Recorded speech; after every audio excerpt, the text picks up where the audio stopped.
వందనాలు. నా సాక్ష్యము మరి ఇక్కడ పంచుకోవడానికి దేవుడు నాకు ఇచ్చినటువంటి గొప్ప అద్భుతమైన అవకాశాన్ని మరొక పావు గంట నాకు సమయం ఇచ్చారు. ఒక మనిషి మారడానికి, ఒక మనిషి జీవితం బాగుపడడానికి మనుషులు కారణమా, దేవుడు కారణమా అంటే దానికి దేవుడైన యేసుక్రీస్తువే కారణం. మరి నేను కాకినాడలోనే మరి మేము పుట్టి పెరిగాను. మా తల్లిగారికి, మా తల్లిదండ్రులకు మేము 4 పిల్లలం. 4లో నేను 3వ వాడిని.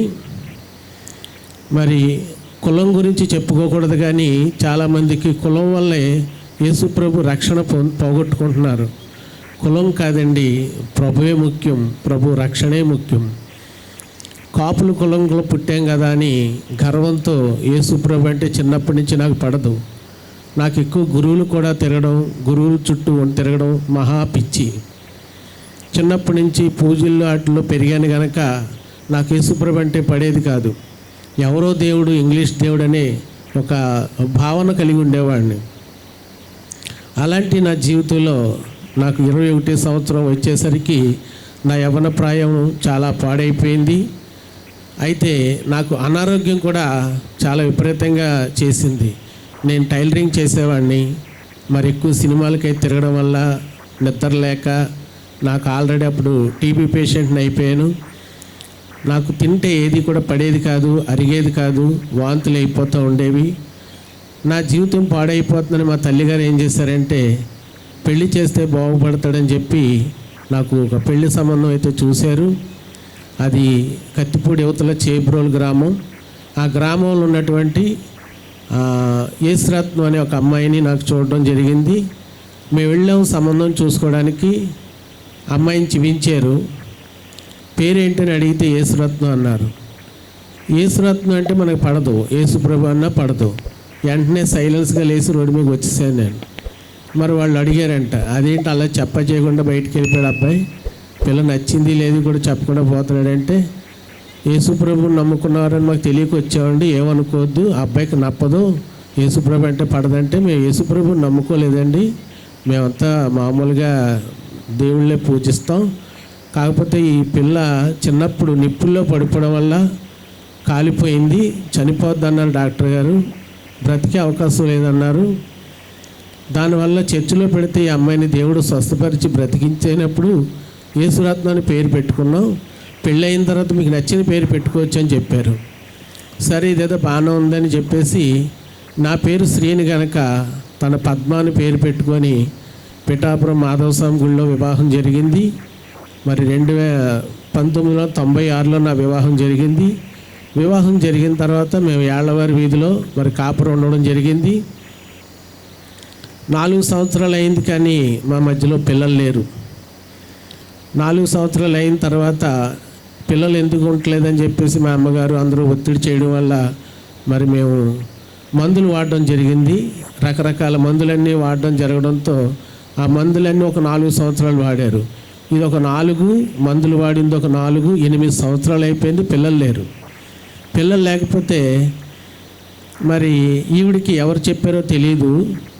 ఒక ఆవిడ రాహేలమ్మని మా చర్చిలోనే ఉంటారు, చాలామందికి తెలుసు, మా చర్చిలో వాళ్ళకి, ఇక్కడ ఉన్న దైవజనులు కూడా బాగా తెలుసు. మా ఆవిడని జాగ్రత్తగా చర్చికి నడిపించింది. నాకు తెలియకుండా చర్చికి వెళుతుంది. ఎందుకు, పిల్లలు లేరు, దేవుడు పిల్లలు ఇస్తాడని చెప్తే. సరే నాకు తెలియకుండా మెయింటైన్ చేసుకొచ్చారు, కానీ తర్వాత నాకు తెలిసిపోయింది ఆ విషయం. ఈవిడ రక్షణ కూడా పొందుకుందట. ఆ రక్షణ ఎవరు ఇవ్వలేదు, మా ఆత్మీయ తండ్రి ఎండి రాజు గారు ఇచ్చారు. ఆ విషయం కూడా నాకు తెలిసిన తర్వాత నేను ఆ దేవుడు అంటే నాకు పడదు కదా, నువ్వు ఎందుకు ఆ చర్చికి వెళ్తున్నావు, మనకు పిల్లలు లేకపోయినా పర్లేదు కానీ నువ్వు చర్చికి అయితే వెళ్ళడానికి వీలు లేదని చెప్పి మరి కొట్టడం మొదలెట్టాను. కొడతా ఉంటే ఈ రాహేలమ్మే నాకు ఒకసారి ఎదురయ్యి, మరి మందులు వాడినా పిల్లలు పుట్టలేదనే కదా దేవుడు చర్చికి వచ్చింది, అసలు మీ ఇద్దరిలో ఎవరికి ఏ కంప్లైంట్ ఉందో అసలు తెలుసుకున్నారు ఎప్పుడని చెప్పేసి అంటే, ఈవిడ చెప్పిన మాటను బట్టి మేము వెంటనే భానుగుడి సెంటర్లో సృజన మేడం గారు ఉన్నారు, పెద్ద డాక్టర్ గారు, ఆవిడ దగ్గరికి వెళ్ళాం. ఆవిడ దగ్గరికి వెళ్ళిన తర్వాత ఇద్దరిని టెస్ట్ చేసి నాకు ఏ కంప్లైంట్ లేదన్నారు. ఆవిడకైతే ఈ రకరకాల అన్ని మందులు వాడేయడం వల్ల ఈ గర్భసంచి మొత్తం కుళ్ళిపోయి తీసేయాలన్నారు.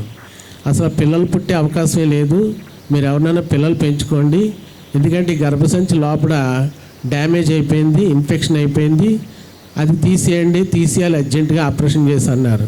మేమిద్దరం ఇంటికి వచ్చి చాలా బాధపడ్డాం. అప్పుడు ఇంటికి వచ్చి నేను ఏం చేశానంటే, మనకు వద్దన్న దేవుణ్ణి పట్టుకున్నాం, ఆ పనికిరాని దేవుణ్ణి పట్టుకున్నాం. ఇప్పుడు పిల్లలే కాదు, మొత్తానికి పుట్టే అవకాశమే లేదు. ఈసారి ఏమైపోతావు సచ్చినా పర్వాలేదు, నాకు నీళ్ళడి దున్న ఒకటి లేకపోయినా ఒకటి, నేను వద్దన్న పని చేస్తున్నావు ప్రతిదీ కూడాను. మన దేవుళ్ళు ఇంతమంది ఉన్నారు కదా, మన దేవుళ్ళు ఇస్తారు ఎప్పటికైనా సరే, నువ్వు ఆ ప్రభు దగ్గరికి ఎందుకు వెళ్ళావు అని చెప్పేసి, నేను సరిగ్గా డబ్బులు ఇచ్చేవాడిని కాదు, ఇంటి దగ్గర ఉండేవాడిని కాదు, ఇష్టం వచ్చినట్టు గురువులు కూడా తిరుగుతూ ఉండేవాడిని.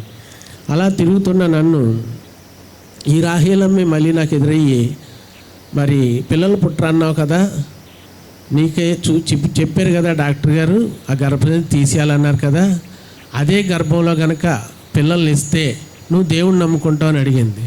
నేనేమనుకున్నానంటే, ఇంతమంది నా దేవుళ్ళు చేయండి, ఆయనకే దిక్కు లేదు, ఆయనే కాపాడుకోలేకపోయాడు, ఆయనే ఇస్తాడులే పిల్లలని చెప్పేసి ఇస్తే చూస్తానులే అన్నాను ఎటకారంగా, ఒక గర్వంగా అనుకున్నాను నేను. అన్న 10 రోజులకి మా ఇంటికి ఉదయాన్నే ఒక పెద్ద ఆయన తెల్ల బట్టలు వేసుకొని ఉదయాన్నే వచ్చారు. నేను పొద్దున్నే రెడీ అయ్యి గుడికి వెళ్ళే సమయంలో ఆయన గుమ్మందే నిలబడ్డారు. ఎవరండి ఇలాగొచ్చారని అడిగాను. ఇక్కడ మందులు ఆడుతున్నారు కదా, పిల్లలు లేరని, నేను మందులు ఇస్తానండి, మా మందు వాడండి అని చెప్పారు. చెప్తే ఆల్రెడీ ఈ మందులు వాడే లేనిపోని తలపోటు తెచ్చిపెట్టుకున్నాం, అసలు పిల్లలు పుట్టే అవకాశం ఇవిడికి లేదండి, ఇప్పుడు మీరు ఇచ్చిన మందు కూడా మాకు పనికిరాదు, వెళ్ళిపోండి అని చెప్పాను. వెళ్ళిపోండి అని చెప్తే ఆయన వెళ్ళటం లేదు. ఎందుకండి మమ్మల్ని ఇబ్బంది పెడతారు, వెళ్ళిపోండి అంటే ఆయన వెళ్ళటం లేదు. అసలు మీరు ఎవరండి, మాకు పొద్దున్నే ఎందుకు తలపోటు అంటే, నేను పాస్టర్ని అన్నారు. ఎవరన్నారండి? పాస్టర్. మనకి ఏదైతే పడదంటే ఆయన పేరు చెప్పాడు ఆయన. అప్పుడు మరి నా నోట్లోంచి అన్నీ కూడా మంచి మాటలు వచ్చాయి కనుక తిట్టడం మొదలెట్టాను. నేను తిడుతున్నా సరే పాప ఆయన ఎంత కూడా బాధపడకుండా మందు ఇవ్వడానికే చూస్తూ ఉన్నాడు ఆయన. ఈ బాధ నేను తిడుతుంటే చుట్టుపక్కల ఉన్న వాళ్ళు అందరూ చూసి, ఆ పెద్ద ఆయన ఎందుకంటే అలా తిడతారు, నచ్చితే తీసుకోండి మందు, లేకపోతే లేదు, తిట్టకూడదు, తప్పది, వయసులో పెద్ద ఆయన కదా అంటే, ఎలా ఏడుస్తారో ఏడండి అని చెప్పేసి నేను బయటికి పోయాను. బయటికి పోయిన తర్వాత ఈ రాహేలమ్మ ఆ చుట్టుపక్కల ఉండేవారు కనుక ఆ చుట్టుపక్కల ఉన్న వాళ్ళందరూ అడిగారట, అంటే ఏంటండి మందు ఎలా తయారు చేస్తారు ఏంటంటే, ఒక 1/2 కేజీ హార్లిక్స్, 1/4 కేజీ యాలక్కాయలు తెప్పించి ఆయన మిక్సీలో వేసి ఆయన దగ్గర ఏదో ఉన్న మందు కలిపి ఒక ఉండ కింద చేసి ఆ మందు ఇచ్చి, డైలీ మీ ఇద్దరు కలిపి పాల్లో కలుపుకొని తాగండి అమ్మా, మీకు పిల్లలు పుడతారని చెప్పి ఆయన వెళ్ళిపోయాడు. డబ్బులు కూడా తీసుకోలేదు. ఆయన వెళ్ళిపోయిన తర్వాత ఈవిడ మందు వాడడం మొదలెట్టింది. 7 రోజులు వాడింది. 7 రోజులు అయిన తర్వాత వేసుకున్నా బాగానే ఉంది కదా, పిల్లల గురించి అని ఇచ్చాడు కదా మందు, దేవుడైతే కాదు కదా, ఆ మందు మనం కూడా వాడదాం, పాతుపోయింది ఏముంది, పిల్లలు లేరంటే చాలా బాధగా ఉంది, ఎక్కడికైనా వెళ్ళినా అవమానంగా ఉంటుంది కదా అని చెప్పేసి నేను వాడడం మొదలెట్టాను. నేను 3 రోజులు వేసుకున్నాను, తను 10 రోజులు వాడింది. తర్వాత 10 రోజులు అయిన తర్వాత ఈవిడికి పచ్చకవర్లు వచ్చాయి. ఎప్పుడైతే పచ్చకవర్లు వచ్చాయో ఈవిడిని చాలా గట్టిగా తిట్టేసి, చూసావా ఆ మందు ఇచ్చినారు, మందు ఇచ్చడం వల్ల మొత్తం పచ్చకవర్లు వచ్చి చనిపోయే స్థితి వచ్చింది, ఇప్పుడు ఎలా ఏడుస్తారు ఏడండి అని చెప్పేసి నేను వేరే ఊరు వెళ్ళిపోయాను. మా గురువు ఉన్నారు ఒక చోట, అక్కడికి వెళ్ళిపోయాను. అక్కడికి వెళ్ళిపోయిన తర్వాత నాకు కూడా పచ్చకవర్లు వచ్చాయి. అక్కడ పచ్చకవర్లతో ఉంటే బాగోదు చెప్పేసి నేను ఇంటికి వచ్చేసాను. ఇంటికి వచ్చేసి మీ ఇద్దరం కలిపి మన కాకినాడలో సంతచేరు దగ్గర అశ్విని హాస్పిటల్లో సత్యనారాయణ గారు పెద్ద డాక్టర్ ఆయన దగ్గరికి వెళ్ళాం. ఇద్దరికి టెస్ట్ చేసి ఆయన, ఇద్దరికి పచ్చకవర్లు ఉన్నాయమ్మా, రేపు ఒక్కరోజు గ్యాప్ ఇచ్చి 3వ రోజు రండి అని చెప్పేసి పంపించేశారు. ఇంటికి వచ్చేసాం. 3వ రోజు వెళ్ళాం. 3వ రోజు వెళ్ళిన తర్వాత ఆయన ఇంకోసారి టెస్ట్ చేయాలండి మీ ఆవిడ గారిని అని చెప్పారు. ఎందుకండి, నిన్నే కదా ఒకరోజు గ్యాప్, పచ్చకవర్లు అని తెలిసిపోయింది కదా, మళ్ళీ టెస్ట్ ఎందుకండి, మాకు డబ్బులు వేస్ట్ కదా అంటే ఆయన ఏమన్నారంటే, లేదండి ఒకసారి టెస్ట్ చేయాలి, నాకు చిన్న డౌట్ ఉందన్నారు. ఇక డాక్టర్ చెప్పిన తర్వాత కాదనలేం కదా, సరే చేయండి అని చెప్పి చేసిన తర్వాత ఆయన టెస్ట్ చేసిన తర్వాత నవ్వుకుంటూ లోపల నుంచి వస్తున్నాడు. ఈయన మా పచ్చకవర్లు వచ్చేయంటే చాలా సంతోషంగా ఉన్నట్టుంది, నవ్వుకుంటూ వస్తున్నాడు లోపల నుంచి అనుకుంటున్నాను నేను. ఆయన వచ్చి ఏం చెప్తున్నాడంటే, మీ ఆవిడ గారు నెల తప్పారని అంటున్నారు. ఏం తప్పారు? నెల అంట. ఇదేంటండి, గర్భసంచి తీసేయాలని మా డాక్టర్ గారు చెప్పారు, మీరు ఎవరిదైనా చూసే చెప్తున్నారేమో, కాలి ఈవిడిది కాదేమో, కాలి పొరపాటు పడ్డారేమో, ఒకసారి చెక్ చేయండి అంటున్నాను. లేదండి మొన్న టెస్ట్ చేసినప్పుడే తెలిసింది నాకు, రెండోసారి టెస్ట్లోనే కానీ తెలుస్తుందో లేదో అని చూశాను, రెండోసారి కూడా కన్ఫర్మ్ అయిపోయింది, మీరు అది ఉంచుకుంటారో తీసుకుంటారో మీ ఇష్టం, అది నేను చెప్పేది అయితే నిజం అన్నాడు ఆయన. ఇక మా ఆవిడికి ఆనందానికి అంతులు లేవు. నాకున్న బాధ ఏంటంటే పిల్లలు పుడతారన్న సంతోషం బాగానే ఉంది, కానీ అది యేసు ప్రభు వల్ల జరుగుతుందన్న బాధ ఎక్కువైపోయింది నాకు. ఎవరి వల్ల అండి? యేసు ప్రభు చేస్తున్నాడని. ఇదేంట్రా బాబు, అంతా కలిపి 10 రోజులు అవ్వలేదు, నేను తీరా నమ్ముకుంటానని మాట ఇచ్చేసాను, ఈ దరిద్రం మనకేంటి అంటుకుంటుంది, ఇది ఎలాగైనా సరే ఈవిడిని అయితే మట్టుకి చంపేయాలనే ఆలోచన నాలో కలిగింది. చంపాలంటే ఎలా చంపినా సరే తీసుకెళ్ళి లోపడేసేస్తారు, మన లైఫ్ అంతా పోతుంది. అలా కాకుండా మన చేతికి మట్టి అంటుకోకుండా మనిషిని చంపాలంటే ఎలాగని ఆలోచించినప్పుడు మరి నాకున్న గురువులు బట్టి, నాకున్న ఫ్రెండ్స్ని బట్టి నేను బాగా ఆలోచించింది ఏంటంటే చేతబడి చేయించాలని ఆలోచించాను. చేతబడి చేయాలంటే చేసేవాడు సరైనవాడు కావాలి, పెద్ద పనివాడు కావాలి, ఎవరిని పడితే వాళ్ళతో చేయితే కుదరదు అనేసి ఆలోచించగా కత్తిపూడి అవతల మెరక సోమవారం అనే ఊరు ఉంది, మరి చాలామంది తెలుసో లేదో నాకు తెలియదు, అది కొండల ఏరియాలో ఉంటుంది. అక్కడ పెద్ద మాంత్రికుడు ఉన్నాడు, అక్కడ ఆయన దగ్గరికి వెళ్ళాను. వెళ్తే ఆయన ఏమన్నాడంటే, అప్పటికే నేను ఆలోచించుకుంటూ వస్తున్నాను, సంవత్సరం గడిచిపోయింది, 2005లో నాకు పెద్ద పాప పుట్టిందండి, పేరు విజయభవాని అని పెట్టినప్పుడు, తర్వాత ఇప్పుడు తన పేరు తెరీషా, చక్కగా ఉంటుంది. మరి ప్రవచనం ద్వారా పుట్టింది ఈ చర్చిలో, మరి దేవుడు మాట్లాడేటట్టు. ఆ తర్వాత నాకు ఇవన్నీ విషయాలు తెలిసే సంఘం అంతా ప్రార్థన చేస్తున్నారని కూడా తర్వాత తెలిసింది నాకు. ఆయన అయితే చేయనన్నాడు, ఎందుకంటే ఆల్రెడీ పాప పుట్టిందంటున్నావు కదా, సంవత్సరం పాప అంటున్నావు, రేపు పొద్దున్న తల్లి లేకపోతే పిల్లకి నువ్వు ఆ సేవ చేయలేవయ్యా, బాధపడతావు అంటే, లేదండి నాకు తల్లి అయితే నాకు ఇష్టం లేదు, ఇంకో పెళ్లి చేసుకుంటాను, నాకు మంచి కట్నం కూడా వస్తుంది, నాకు మంచి భార్య కూడా వస్తుంది, నాకు ఆ యేసుప్రభు అంటే పడదు, ఎంత కొడుతున్నా సరే ఎంత తిడుతున్నా సరే మానట్లేదు ఆ చర్చికి వెళ్ళడం, నాకైతే ఇష్టం లేదండి అంటే, ఆయన చేయనన్నప్పటికీ కూడా ఆయన చాలా ఇబ్బంది పెట్టాను. ఇక లేనిపోని అన్నీ చెప్పగా ఆయన ఏమన్నాడంటే, నా బాధపడలేక ఆ ఏడుపేదో నువ్వేడు, ఆ బాధ ఏదో నువ్వే పడు, నాకేముంది, నాకు డబ్బులు కావాలి, అయితే 5,000 అవుద్ది అన్నాడు. 5,000 అవుద్దంటే 2,500 ముందు ఇచ్చేలాగా, 2,500 పని అయిన తర్వాత ఇచ్చేలాగా. అప్పటికే సంవత్సరం పాప ఉంది, తను చంటిపిల్లతో ఉంది, మరి ఏం చేయమంటారని అడిగాను. తన కాలు కింద మట్టి, తన తల వెంట్రుకలు, తన ఫోటో 3 సంపాదించి తీసుకురమ్మన్నాడు. తీసుకురమ్మంటే తల వెంట్రుకలు ఫోటో ఈజీ, కానీ కాలు కింద మట్టి కావాలి. ఆ కాలు కింద మట్టి తేవాలంటే మేము ఉన్న ఏరియా అంతా సిమెంట్ రోడ్లు, ఏళ్ళవారి వీధంతా కూడా, అక్కడ ఇసుక లేదు, ఎలాగరా బాబు అని చెప్పేసి మంచి మాటలు చెప్పి చక్కగా మట్టి ఉన్న ఇల్లు చూశానండి. ఏం కావాలి, నాకు మట్టి కావాలి, కాలు కింద మట్టి. నేను ఏమన్నానంటే, ఇక్కడికి వచ్చిన కాంచి నీకు నాకు గొడవలు అయిపోతున్నాయి, ఇల్లు మనకు కలిసి రాలేదు, మా గురువుగారు ఇల్లు ఖాళీ చేసామన్నారు, ఇంకో ఇల్లు చూశాను మంచి ఇల్లు, అక్కడికి వెళ్ళిపోదామంటే ఈ టెంగర్ది అనుకుంది, వీడు మారిపోయాడేమో, వీడికి ఎంత మంచి బుద్ధి వచ్చిందట బాబు, నా మీదకి నాళ్ళు ప్రేమ కలిగింది, సరే ఇల్లు అయితే ఏదైతే నాకెందుకు, మట్టిదో గిట్టుదో, వీడు బాగా కొట్టకుండా ఉంటే చాలు, అని చూసుకుంటే చాలు అని చెప్పి తను అనుకుంది. చక్కగా మట్టి ఉన్న ఇల్లు చూశాను. అక్కడ వెళ్ళిన 3వ రోజుకే ఈవిడ ఇల్లు తుడుతుంది, బయట గుమ్మం, ఆ మట్టిలో జాగ్రత్తగా మంచి మాటలు మాట్లాడుతూ తుడుతుంటా వెనకాతలే వెళ్ళి అది ఎక్కడ అడిగేస్తుందా అని గమనించి, మళ్ళీ ఎందుకంటే మళ్ళీ నా అడుగులో ఎక్కడ మట్టి తీసుకుంటాను భయం నాకు, మళ్ళీ నా మట్టి ఇచ్చేస్తే నాకు వచ్చేద్దని చెప్పేసి జాగ్రత్తగా గమనించి తన కాలు కింద మట్టి తీసి పొట్లం కట్టుకొని మాయం. ఎక్కడున్నాను? మెరక సోమవారంలో ఉన్న మళ్ళీని 3 పట్టుకొని వెళ్ళిపోయాను. వెళ్ళిపోయిన తర్వాత మధ్యాహ్నం 12 గంటలకి పని మొదలెట్టాడు.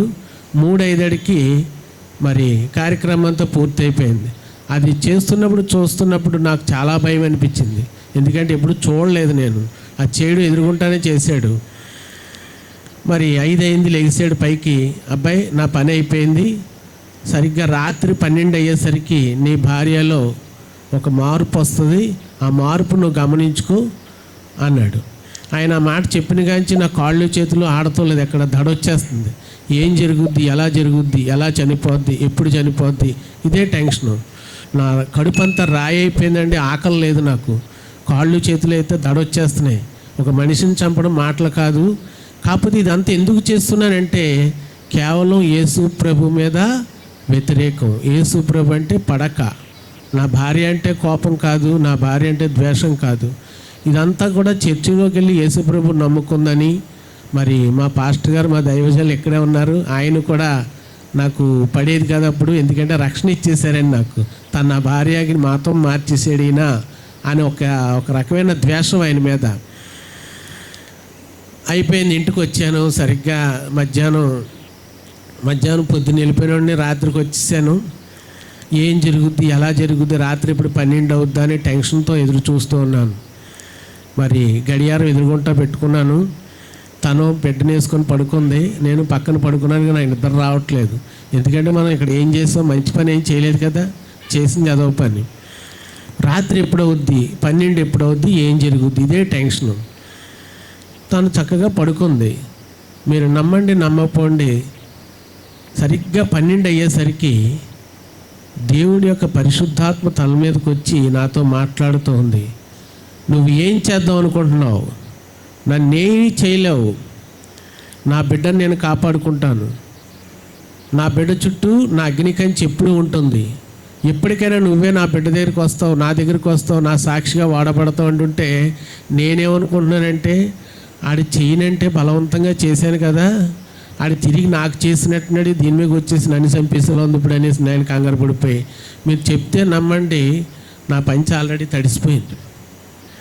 మీకు ఎటకారంగా ఉండొచ్చు, ఆ రోజు జరిగిన బాధ, ఆ రోజు నేను పడ్డ వేదన అంతా ఇంత కాదు. అయితే దేవుడు మాట్లాడుతాడన్న విషయం నాకు తెలియదు. ఈ దెయ్యాలు వచ్చేసేమో నన్ను చంపేస్తాయేమో అని భయపడిపోయాను నేను. తను ఊరుకోబెట్టి పడుకోబెట్టేదాడికి 3 అయింది.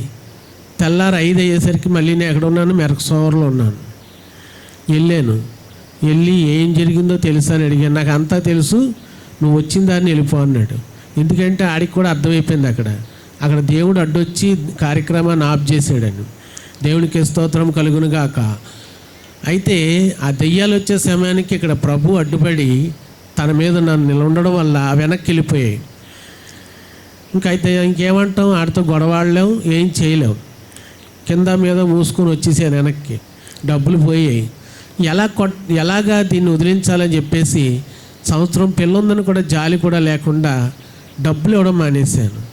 డబ్బులు ఇవ్వడం మానేస్తే సచ్చినట్టు అదే ఒప్పుకుంటుంది కదా, దేవుడిని వదిలేస్తుంది కదా అనేసి కొట్టడం స్టార్ట్ చేసేవాడిని. ఇంకా కొట్ట మామూలుగా ఎలా కొట్టేవాడిని కాదు, ఆ దెబ్బలతోనే ఆ చర్చికి వెళ్ళి సాక్ష్యాలు చెప్పుకునేదట. ఇవన్నీ నాకు తర్వాత తెలిసే. అయితే సంఘం అంతా నా గురించి ప్రార్థన చేస్తూనే ఉందట, అది కూడా నాకు తెలియదు. ఇదిలా జరుగుతూ ఉంటే కొడతాం, పట్టించుకోకపోవడం, మరి నాకు నచ్చినప్పుడు ఇంటికి రావడం, నా సరదా తీర్చుకోవడం, వెళ్ళిపోవడం, ఇలా చేస్తూ ఉన్నాను. 2012లో మరొక పాపనిచ్చాడు, దేవుడికి స్తోత్రం, హల్లెలూయా. నాకు 2 ఆడపిల్లలండి. పోయిన గర్భంలో 2 ఆడపిల్లలు ఇచ్చాడు దేవుడు. యేసుప్రభు గొప్ప దేవుడు. ఇంక ఇలా కొట్టడం అది చూసి నన్ను 2 సార్లు పోలీస్ స్టేషన్ తీసుకెళ్లారు. పోలీసులు కూడా నన్ను ఏం చేయలేకపోయారు. ఎందుకంటే ఒకటే చెప్పేవాడిని, నాకు ఇష్టం లేని దేవుణ్ణి వదిలేయమనండి, నేను చూస్తాననివ్వండి. ఆడు వదలలేనేది. ఈ గొడవ పోలీసుల వల్ల కూడా కాక వాళ్ళు ఏమన్నారంటే, అమ్మా ఇంకా కోర్టుకి విడాకులకు వేసేస్తున్నాం, మీరిద్దరు విడిపోవడమే కరెక్టు, ఆడు ఎప్పుడైనా చంపేసినా సరే పిల్లలిద్దరూ అనాథలు అయిపోతారు, ఆడపిల్లలు, వాళ్ళ జీవితాలు పాడైపోతాయని చెప్పేసి కోర్టుకి విడాకులకు వేసేసారు. ఈలోపు మరి నాకు మంచి సపోర్ట్ కూడా తగిలింది. అది మన కాకినాడలోనే, ఆయన పేరు చెప్పకూడదు కానీ మరి ఆయనకి మా పాస్టర్ గారికి పడదు, ఆయన మా బంధువు అవుతాడు. ఆయన సపోర్ట్ ఉండడం వల్ల ఆయన ద్వారా మా ఎండి రాజు గారు, మా ఆత్మీయ తండ్రి మీద నేను ఆల్రెడీ ఎస్పీ గారికి, కలెక్టర్ గారికి, 3 టౌన్కి మతపరంగా కేసులు పెట్టాను ఆల్రెడీ. ఈ కోర్టులో కేసు ఇలా జరుగుతూ ఉంది. 2 సంవత్సరాలు అయింది. 2017 వస్తుందనగా మధ్యలో నా స్నేహితుడు ఒక ఆయన, నా 20 సంవత్సరాల బట్టి ఫ్రెండ్, టైలరింగ్ షాపులు ఇద్దరు కలిపి చేస్తూ ఉంటాం. వాడికి చాలా బాధగా ఉండేది, భార్య పిల్లలు వదిలేసి తిరుగుతున్నాడు, వీడికి సువార్త చేస్తే వినడు, ప్రభు తప్ప ఈయన మార్చేది ఎవరూ లేరని చెప్పేసి తనకు తెలుసు కనుక తను నాతో ఏమన్నాడంటే, ఒకరోజు మా అబ్బాయి పుట్టినరోజుకు ఒక పాట పాడు అన్నాడు. పాట పాడమంటే సినిమా పాటలు పాడతాను, నాకు అది అలవాటు ఉంది కనుక సరే సినిమా పాట పాడతా అన్నాను. కూటంలో సినిమా పాట పాడకూడదు, యేసు ప్రభు పాటే పాడాలన్నాడు. నాకు రాదు కదా అన్నాను. రాదంటే లేదో పాటిస్తాను, నేర్చుకొని పాడు అన్నాడు. నేనేమనుకున్నానంటే మన దేవుళ్ళ పాటల కంటే ఈ పాటల పెద్ద గొప్ప ఏం కాదు, పోలే పాట పాడేద్దాం, ఆడు మనసు బాధ పెట్టడం ఎందుకని చెప్పేసి ఒప్పుకున్నాను. అదే పాట అంటే మీకు తెలుసు, సంగీతనాదం అనే పాట. ఆ పాట ఇచ్చాడు. రోజు ఉదయాన్నే లేచి వినాయకుడు పాట పాడుకొని పాట పాడేవాడిని. వచ్చేది కాదు. 20 రోజులు అయిపోయింది. ఈ దేవుణ్ణి నమ్ముకున్న వాళ్ళని తిట్టుకునేవాడిని, యేసుప్రభువుని తిట్టేవాడిని, మా పాట ఇచ్చిన మా ఫ్రెండ్ని కూడా తిట్టుకునేవాడిని. ఏంటి అనవసరంగా దరిద్రం అంటించుకున్నాను, ఈ పాట రావట్లేదేంటి, సింపుల్గా పాడేయచ్చు కదా అనుకున్నాను, రావట్లేదనే బాధ కలిగేది. అలాగని పాడడం మానేస్తే మా ప్రభు పాట పాడలేకపోయావు అంటాడని అదో బాధ. 20 రోజులు అయిపోయింది. మరి నాది హోటల్లో తిని వచ్చి రూమ్లో పడుకోవడం నా పని. సింగిల్గా ఉంటున్నాను, వారు వేరే చోట ఉంటున్నారు. నా పిల్లలను పట్టించుకోవడం లేదు. నేను వేరే చోటగా పని చేసుకోవడం, తినడం, తిరగడం. అంటే ఊరి మీద పందిలాంటి బతుకున్నది, అంటే కుక్క కంటే హీనమైన బ్రతుకున్నది. మరి ఇలాంటి నా బ్రతుకుని దేవుడు మార్చి ఈరోజు నిలబెట్టాడు. ఎందుకు ఖచ్చితంగా చెప్తున్నానంటే, ప్రభువును నమ్ముకోక ఎన్నో జీవితాలు నాశనం అయిపోతున్నాయి. అలా నాశనం అయిపోకూడదనే ప్రతి ఒక్కరికి ఒక్కొక్కరికి సాక్ష్యాన్ని ఎందుకు ఇస్తాడో దేవుడు ఇప్పుడు నాకు అర్థమైంది. ఆ రాత్రి భోంచేసాను, నేను ఉన్న రూమ్లోకి వచ్చాను. 10 అయింది సమయం. తలుపులు వేసుకున్నాను, కింద గెడెట్టేసాను, మేడ మీద ఎక్కేసాను. పడుకొని ఈ పాట గురించి ఆలోచిస్తూ ఉన్నాను. సరిగ్గా మీరు నమ్మండి నమ్మకపోండి, అలా నిద్రలోకి వెళ్ళిపోయాను. ప్రభు మాట్లాడతాడు, దర్శిస్తాడంటే నేనంతా సొల్లు, వీళ్ళందరూ అబద్ధాలు చెప్తున్నారు అనుకునేవాడిని. కానీ నా జీవితంలో నాకు చేసిన ప్రభు అద్భుతం ఏంటంటే, ఆ రోజు రాత్రి 1:30 ఆ టైంలో ఒక చెయ్యండి, మీరు నమ్మినా నమ్మకపోయినా నాకు వచ్చే నష్టం అయితే లేదు, కానీ జరిగిందే చెప్తున్నాను. ఇక్కడ ఇలాంటి లైట్లు ఒక 100 వేసినా సరిపోదేమో, అంత కాంతి ఇలాగొచ్చి నాకు ఇక్కడ తాకింది. ఎప్పుడైతే చెయ్యి నన్ను తాకిందో వెంటనే లేచిపోయిన అల్లిపోయి, ఏంటి చెయ్యి ఎవరిది, వెలుగేంటి, ఇలాగొచ్చి నన్ను తాకిందేంటి అనేసి బయటకు వచ్చి చూస్తే ఎవరూ లేరు. కిందకి వెళ్ళి చూస్తే పైన నేను పెట్టిన గడ పెట్టినట్టే ఉంది, ఎవరు రావడానికి అవకాశం లేదు. అబ్బాయి ఇక్కడ ఏదో దెయ్యాలు తిరుగుతున్నాయేమోరా బాబు, మేడ ఖాళీ చేసేయాలని చెప్పేసి నేను అనుకుంటున్నాను. కానీ నన్ను ప్రభు తాకాడన్న విషయం నాకు తెలియదు. ఉదయం లేచి యథావిధిగా నా బాధ పాట పాడడం కదా నేర్చుకోవాలి, వెళ్ళిపోయి డైలీ వినాయకుడు పాట పాడేవాడిని. కానీ ఆ రోజు వినాయకుడి పాట రాలేదండి, యేసు ప్రభు వారి పాటే వచ్చింది. మొత్తం పాట అంతా కూడా వచ్చేసింది. సరేరా బాబు, ఇది 5 ఇక్కడతో పూర్తి అయిపోతే వదిలిపోద్ది, ఆ కూటానికి వెళ్ళి పాట పాడేసి మనం ఇంకెప్పుడు ఈ జోలికి వెళ్ళకూడదని చెప్పేసి నేను వెళ్ళాను, పాడేసాను, అయిపోయింది, వచ్చేసాను. ఇంకా ఆ రోజు రాత్రులు మీరు నమ్మండి నమ్మపోండి, ఒక మనిషి వచ్చి ఎలా కూర్చుంటాడో అలాగా ఒక పెద్ద ఆయన తెల్ల బట్టలు వేసుకొని వచ్చి కూర్చొని నాతో మాట్లాడుతూ ఉండేవాడు నిద్దట్లో. అది కల కాదండి, నిజంగా జరుగుతున్నట్టే ఉండేది. ఎందుకు బ్రతుకుతున్నావు, ఎవరి కోసం బ్రతుకుతున్నావు, నీ బ్రతుకు ఒక అర్థం ఉందా, నువ్వు చనిపోతే ఎక్కడికి వెళ్తావో తెలుసా, నువ్వేమేమి చేసావో మొత్తం అన్నీ చూపిస్తాను చూడని చెప్పేసి నా పాపాలు నేను ఎప్పుడెప్పటి నుంచి ఏం చేశానో ప్రతీదీ కూడా నాకు దేవుడు చూపిస్తూనే ఉన్నాడు. ఇలాగా నాకు చూపిస్తూ ఉంటే నాకు ఎవరైనా ప్రభు అంటే ఈయనేనా, నాతో ఎందుకు మాట్లాడుతున్నాడు, నేను తిడుతున్నాను కానీ నేను వద్దనుకుంటున్నాను కదా, మరి నన్నెందుకు ఈయన వెంటాడుతున్నాడని చెప్పేసి నాలో ఒక రకమైన ఆలోచన అయితే వచ్చేది. కానీ నేనైతే మారు మనసు అయితే అప్పుడు రాలేదు. ఇంకా నాకు లాస్ట్ ఇంకా 1 వారం రోజులు అలా తెలిసి నాతో మాట్లాడిన తర్వాత లాస్ట్ టైము ఒకే ఒక్క దర్శనం. అదేంటంటే కల్లో జరుగుతుందండి, ఒక పిల్లల పంది పెంట మీద వెళ్ళిపోతూ ఉంది. ప్రభు నాతో చెప్తున్నాడు, ఆ పందికా చూడు అన్నాడు. చూశాను. ఆ పంది ఏం చేస్తుంది అన్నాడు. ఏం చేస్తుంది, పెంట మీద పోతుంది అన్నాడు. దాని వెనకాతలు ఏమున్నాయని అడిగాడు. పిల్లలు ఉన్నాయన్నాను. అంటే పనికిరాని పంది పెంట మీద తిరుగుతున్నా అది తినేది రోతైనా సరే తన కుటుంబాన్ని అది వదులుకోలేదు, అది తన బిడ్డలు పెంచుకుంటుంది. కానీ నువ్వు మనిషివై ఉండి నీ బిడ్డల్ని నీ భార్యని ఏం చేస్తావు అడిగాడు. అలా ఎప్పుడైతే నన్ను దేవుడు ఎప్పుడైతే అడిగాడో అప్పుడు నేనేంటి అనేది నాకు అర్థమైంది. అవును కదా, ఇంత దరిద్రమైన బ్రతుకు ఎందుకు బ్రతుకుతున్నాను నేను, పందికంట విలువ లేని బ్రతుక నాదని చెప్పేసి అప్పుడు నా భార్య పిల్లల మీద నాకు ప్రేమ కలిగి మరి నేను అప్పుడు దేవుణ్ణి నమ్ముకోవాలనే ఆలోచన కలిగింది. కానీ అప్పటికే నా భార్యకి నా మీద చిరాకు వచ్చేసింది. కోర్టులో ఇంకా ఆవిడ విడాకులు ఇవ్వడానికి సిద్ధపడిపోయింది. అప్పుడు లోక్ అదాలత్కి ఇచ్చారు మా కేసు. అప్పుడు మేడం గారు లోపల తీసుకెళ్ళి మీరిద్దరూ కలిసి ఉంటారా విడిపోతారని అడిగినప్పుడు నేను ఒకటే మాట అన్నాను, అమ్మ ఇన్నాళ్ళైతే నేను ఆవిడని ఎదిరించిన మాట కరెక్టే, తిట్టిన మాట కరెక్టే, కొట్టిన మాట కరెక్టే, కానీ నాలో ఒక రకమైన మార్పు అయితే వచ్చింది. కొన్ని కారణాల వల్ల తను చర్చికి వెళ్ళమనంటే నేనేమన్నాను, నేను ఆవిడతో కలిసి ఉంటాను, కాపురం చేసుకుంటానంటే నా భార్య ఒప్పుకోలేదు. ఒప్పుకోకపోతే ప్రభువుని మరుసటి రోజు ప్రార్థన చేసి అడిగినప్పుడు ఆ ప్రార్థన అంటే నాకు కూడా తెలియదు. దేవా నాతో మాట్లాడావు కదా, నా భార్యని మనసు కరిగించి నా వైపుకు తిప్పు, నేను నీ వైపే ఉంటాను ప్రభా అనేసి నేను ఎప్పుడైతే అడిగానో మరుసటి రోజు నా భార్య కూడా ఒప్పుకోవడం జరిగింది. మరి 2017 నేను కోర్టులో కేసు కొట్టేసి మరి మా ఆత్మీయ తండ్రి ఎండి రాజుగారి దగ్గరికి వెళ్ళాను. మరి వెళ్ళిన తర్వాత ఆయన నాకు 12 గంటలకు ఇంటికి వెళ్ళాము. ఇలా జరిగిందండి, ఇలాంటి కళ్ళన్నీ నాకు వచ్చాయి, మరి అన్నీ ఎందుకు వచ్చాయి నాకు తెలియదు అని అన్నప్పుడు ఆయన ఒకటే అన్నారు, 18 సంవత్సరాలు సంఘమంతా ప్రార్థన ఊరికినే పోలేదండి, మీరు ఎప్పటికైనా మారుతారు, మారు మనసు పొందాలనే మా ఆశ, మరి చాలా సంతోషం అని చెప్పి ఆయన ఎంతో ఆనందపడ్డారు. మరి నేను పైకి చర్చి మీదకి వెళ్ళి ఒక పాట పాడుకొని చక్కగా ప్రార్థన చేసుకొని 2017లో మరి మా ఇంటికి వెళ్ళడం జరిగింది. మే 30ని 2017 మే 30లో నా కోటిపల్లి రేవులో నాకు ఎండి రాజుగారు రక్షణ ఇచ్చారు. అప్పటి నుంచి ఇప్పటి వరకు నేను తెలుసుకున్నది ఏంటంటే, ప్రభువులో ఉన్నప్పుడు గర్వం అనేది పనిచేయదని తెలుసుకొని నాలో నేను తగ్గించుకుంటూ మరి నా అంతట్లో ఉన్న దాంట్లో నా బ్రతుకు నేను చక్కగా ఈరోజు నా భార్య బిడ్డతో చక్కగా సంతోషంగా ఆనందంగా ఆరోగ్యంగా బ్రతికి నా జీవితాన్ని కట్టుకున్నాను. నన్ను ఎవరో మార్చలేదండి. ఒకరు మారమంటే మారేది కాదు, అది దేవుడు దర్శిస్తేనే మారుతారు ఎవరైనా సరే.